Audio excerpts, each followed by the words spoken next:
16 channels, 15 languages, 26 states, 1200 plus reporters, 66.9 crore viewers. India's largest news network, News 18 Network. Karnataka का मुस्लिम तबका रियासी वक्फ board से मसाजिद की इमदाद के लिए आगे आने की अपील कर रहा है। मुस्लिम तबके के रहनुमा का कहना है कि लॉकडाउन के बाद मसाजिद के खोले जाने के बाद कई एक नए तरह के अखराजात सामने आने वाले हैं। जा रही है ये अखराजात कौन बर्दाश्त करेगा। मैनेजिंग कमेटी तो उतनी पावरफुल नहीं रहती, उतनी माशी एतबार से उसकी हालत उतनी मजबूत नहीं है।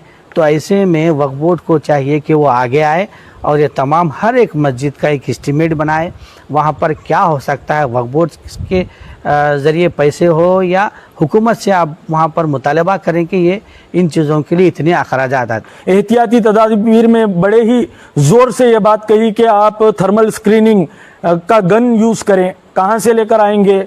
जो मसाजिद के पास ज़राए आमदनी नहीं है वो 6,500, 7,000, 10,000 तक के अखराजात कैसा बर्दाश्त करेंगे। सैनिटाइज़र का एक मसला है, इसमें